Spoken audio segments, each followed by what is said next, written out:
Bonjour à tous, c'est Hugo. Aujourd'hui, je vous fais une vidéo sur les failure swings. Donc, failure en anglais qui veut dire échec. Donc, les swings qui échouent. Donc, c'est une low resistance liquidity. Premièrement, donc, qu'est-ce qu'un failure swing? Un failure swing, c'est un swing high qui n'a pas réussi à prendre un autre swing high, ou bien un swing low qui n'a pas réussi à prendre un autre swing low. Nous voulons que ça se forme du côté opposé de notre structure. Donc, un bearish failure swing est un high qui ne parvient pas à prendre un high précédent. Nous voulons voir cela se former lorsque nous sommes actuellement bullish. On passe d'un programme vendeur à un programme acheteur. Un bullish failure swing est un low qui ne parvient pas à prendre un low précédent. Nous voulons voir cela se former lorsque nous sommes bearish. Donc que l'on passe d'un programme acheteur à un programme vendeur. Le marché va aller généralement avec facilité et displacement dans les failure swings opposés. Ça veut dire qu'il n'y a aucune résistance à ces niveaux qui fait blocage. Pour les high resistance liquidity, nous voulons les voir se former du côté de notre structure. Donc un low qui prend un ancien low et qui rejette est un high resistance low. On aura du mal à reprendre une nouvelle fois ce low. On verra après sur les graphiques. Un high qui prend un ancien high et qui rejette est un high résistance high. Donc, une nouvelle fois, ce sera compliqué de reprendre à nouveau ce high. Nous utilisons cette logique, comme d'habitude, sur toutes les time frames. On peut appliquer ça sur toutes les time frames. On va donc commencer par un exemple conceptuel et après on ira sur les graphiques pour voir directement ça sur les marchés. On a sous les yeux ici un programme acheteur. Pourquoi? Car ici on a notre tendance baissière qui, comme on le voit, fail à faire des nouveaux hauts. Donc quand on est bullish, on veut voir du côté opposé, c'est bearish failure swing. C'est-à-dire qu'ici on a des highs qui ont donc fail à prendre à chaque fois l'ancien high. Ce qui nous crée donc sur la durée énormément de liquidité. Ici on a énormément de personnes qui se placent, qui placent leur stop derrière les anciens hauts. On a un cumul de liquidité derrière à chaque fois tous ces hauts. Une fois qu'on a atteint notre discount arrêt et qu'on a un low qui se forme ici, on veut donc viser à ce moment ces failure swing qui sont notre draw on liquidity. Qu'est-ce que ça veut dire? C'est tout simplement de la liquidité interne ou externe à viser. Ce sont donc des low resistance liquidity. Comme je vous l'ai dit tout à l'heure, dans ce genre d'endroit, il n'y a vraiment aucune résistance. On prend facilement ces points ici. Dans notre trading, on veut toujours viser des low resistance liquidity.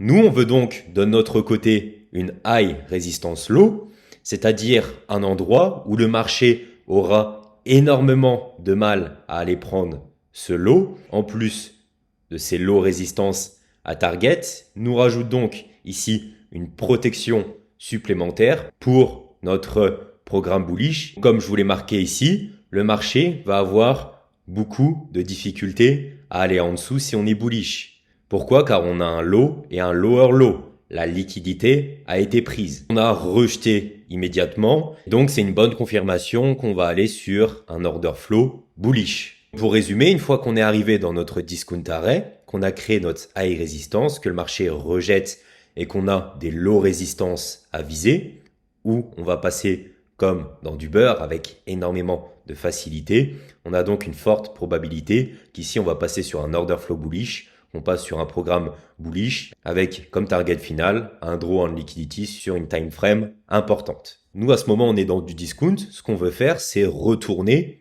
dans du premium. Et donc, pour les failure swing qui sont en discount, ce sera encore plus facile de les passer car on sera toujours en discount. On a encore moins de résistance.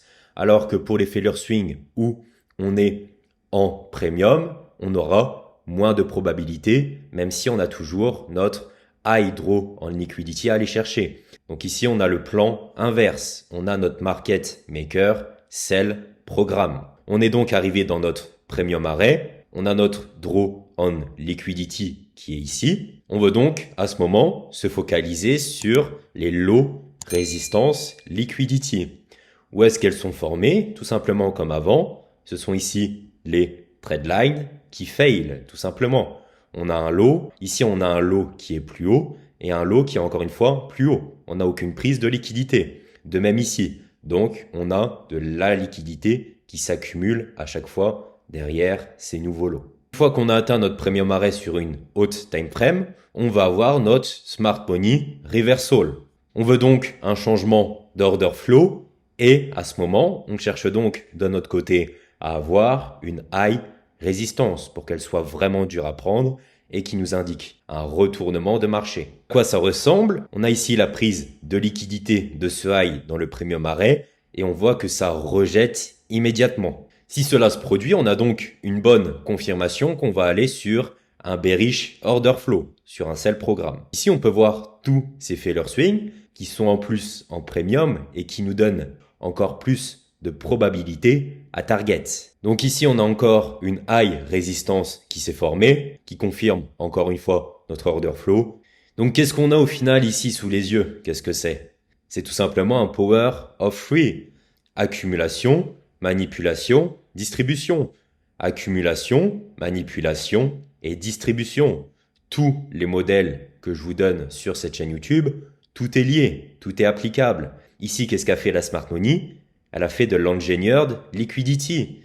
Donc en fait, elle a ici recréé une nouvelle fois une impulsion haussière pour accumuler encore plus de sell stop ici et pour avoir, encore une fois, encore plus de liquidité quand le sell programme sera lancé. Pour l'exemple, ici, on est sur le SP500 pour vous montrer que c'est applicable sur tous les marchés. Ici, on a donc le SP500 en daily. Première chose qu'on va faire, c'est repérer notre discount and premium. On fait notre Fibonacci. Ici, on a notre discount et ici, notre premium. Donc, repensez à ce que je viens de vous dire avant. Si je vous avais pas mis ici l'encadré, repérez où sont vos failure swings. Où est l'accumulation de liquidité? Où est l'accumulation de stop? Ici, on voit qu'on a des lots qui sont de plus en plus hauts.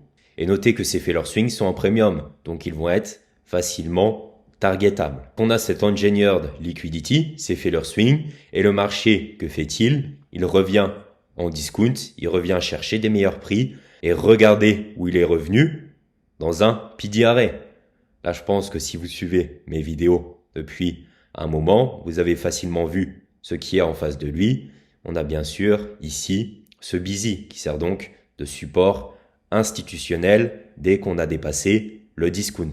Notre liquidité ici a bien été prise. On a fait notre tour en discount dans un daily fair value gap. Et comme vous le voyez, je vous l'avais dit aussi dans ma vidéo sur les fair value gap, on voit ici que les 50% servent parfaitement de support. C'est une très bonne indication de la présence de la Smart Money. À quoi ça ressemble sur un graphique intraday? On est donc actuellement sur du 1 heure. On a zoomé ici de notre graphique daily à notre graphique 1 heure. On a ici notre daily discount fair value gap. Et ici, on a donc notre draw on liquidity à viser. Repensez au graphique de synthèse qu'on a vu juste avant. Ici, on a un market maker bimodal. On a créé ici de la liquidité. On a notre renversement et on va prendre toute cette liquidité une fois qu'on est arrivé dans notre target pour viser la target qu'on a en face, ce high ici. Donc ici, on a notre high résistance liquidity run. On voit qu'on a pris la liquidité qu'on a rejeté immédiatement avec du displacement à l'intérieur de notre daily fair value gap. Donc à partir de ce moment, il faudra trouver vos low résistance liquidity à target qu'on a donc ici. Toutes ces trade lines qui accumulent de la liquidité et qui sont super simples à target. Surtout celle-ci qu'on a donc en discount. Pour cet exemple, on est directement sur les graphiques, ce sera plus parleur. On trace notre premium and discount. Vous pouvez prendre votre fibre retracement ou alors l'élément ici qui s'appelle le GAN box, c'est comme vous voulez. Ça vous permettra d'avoir uniquement que 2 niveaux. Donc on trace du swing low au swing high. Ici, on est en premium. On va regarder sur les niveaux Fibonacci. On est dans notre zone OTE. On a les 0,70 qui rejettent parfaitement. On est donc sur du daily. On a ici notre CB qui est parfaitement respecté. On voit que les corps restent dans ce CB. Ça ne passe pas. On est dans un niveau OTE. On a ici une mèche qui vient toucher notre order block. On est donc sur une bonne disposition de partir sur un programme seller, sur un market maker, sell model. On va donc aller sur du 4 heures pour voir ce qu'on a. Rappelez-vous, on a donc ici notre daily discount fair value gap. Et qu'est-ce qu'on a de notre côté? On a ici notre power of 3. On a ici notre high résistance qui vient d'être formée. De plus, si vous appliquez les éléments que je vous ai appris auparavant, on voit ici qu'on a une consolidation. Et rappelez-vous, le marché ne peut pas passer d'un programme acheteur ou un programme vendeur directement via une consolidation. Il ne peut pas directement ici se renverser. Il doit passer avant par une phase d'expansion, puisqu'une expansion peut créer un renversement. Je vous renvoie vers la vidéo IPDA, cycle de marché. Donc on a une très bonne indication qu'on passe d'un programme acheteur à un programme vendeur. On a ici notre high résistance.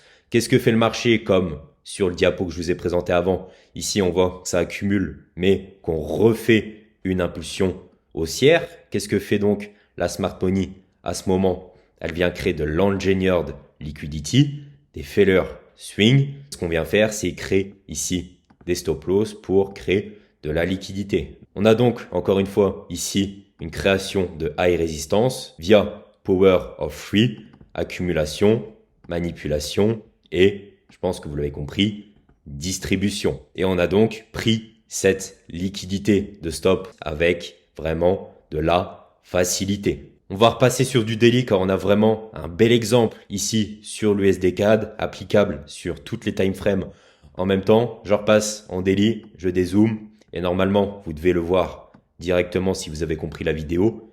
Qu'est-ce qu'on a ici? On a la même chose que sur des plus petites time frames. On a des failure swing, on a une liquidité de stop très importante à chaque fois derrière ces lows qui sont à chaque fois de plus en plus haut comme vous le voyez.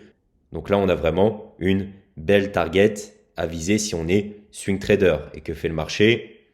Donc il revient une nouvelle fois dans ce CB en daily et donc bien évidemment il va prendre toute la liquidité qui se trouve derrière. J'espère que cette vidéo vous a plu. J'attends vos retours dans les commentaires. Je vous invite en tout cas à vous abonner, à liker. C'était Hugo. Je vous dis à la prochaine. Salut.